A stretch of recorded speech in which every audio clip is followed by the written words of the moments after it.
Ready start. महोदय, जो एक के बाद एक आते हैं शारीरिक आवश्यकताएं यथा भोजन, कपड़ा, मकान और आराम जीवन की मौलिक आवश्यकताएं हैं। दूसरे स्तर पर आती हैं सुरक्षा और भविष्य के प्रति निश्चिंतता।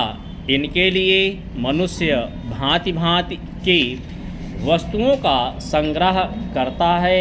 फिर हैं सामाजिक आवश्यकताएं, जैसे अपने परिवार के भीतर और फिर बाहर के दूसरे लोगों से अच्छे संबंध बनाए रखने के लिए सामाजिक, आर्थिक, राजनैतिक और मनोरंजनात्मक संगठन बनाना। चौथे स्तर पर हैं अहम संबंधी आवश्यकताएं, जैसे आत्मसम्मान, आत्मविश्वास और आत्मतुष्टि आदि। आत्मपरितोष अर्थात उन्नति, विकास और ख्याति प्राप्ति की क्षमताओं को साकार करना व्यक्ति की अंतिम और उच्चतम अपेक्षाएं हैं। इन आवश्यकताओं की पूर्ति के लिए मनुष्य अपने आसपास उपलब्ध पर्यावरण का दोहन करता है। जल थल वायु ही नहीं, पेड़ पौधों, पशु पक्षी, जीव जंतुओं तक का उपयोग करता है। सभी शक्तियों का, यहाँ तक कि सबल व्यक्ति अपने से निर्बल व्यक्तियों तक का दोहन करता है। जो शोषण की सीमा तक पहुँच जाता है, इसके लिए भांति भांति की तकनीकें खोजी और अपनाई जाती हैं। प्रौद्योगिकी ने मनुष्य को भांति भांति की आवश्यकताओं की वस्तुएं अभूतपूर्व प्रचुरता से देकर संतुष्ट किया है और आवश्यकता की सीमा रेखा भी खिसकाई है। विलासिता और सजावट की ऐसी सामग्री भी दी है जो अब बहुत कुछ आवश्यकताओं में गिनी जाने लगी है।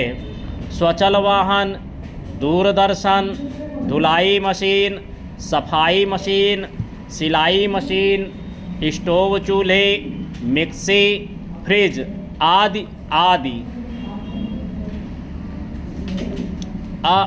अब बहुत से लोगों के लिए अनिवार्य आवश्यकता की कोटि में आ गई हैं। तकनीकी और औद्योगिकी से यह सब संभव हुआ है, किंतु एक ऐसा अल्प वर्ग भी है जिसके लिए विलासिता आवश्यकता की कोटि में आ चुकी है। विज्ञान के जन समुदाय के लिए जो मौलिक न्यूनतम आवश्यकताएं भी विलासिता ही बनी हुई हैं, औद्योगिकरण के सहारे मनुष्य ने जितना भी विकास किया है उसे वह उन्नति कहकर संतोष करने लगता है और अपनी द्वैध प्रकृति के कारण यह ध्यान नहीं देता कि इस विकास से वर्ग भेद पनपा है। अमीरी गरीबी के बीच की खाई चौड़ी हुई है। जो व्यक्ति मानव की समानता, समाजवाद या साम्यवाद के गीत गाता है, वही अपने द्वैध प्रकृति के कारण अपने पर्यावरण, यहाँ तक कि मानव के भी शोषण के नए नए तरीके खोजता है।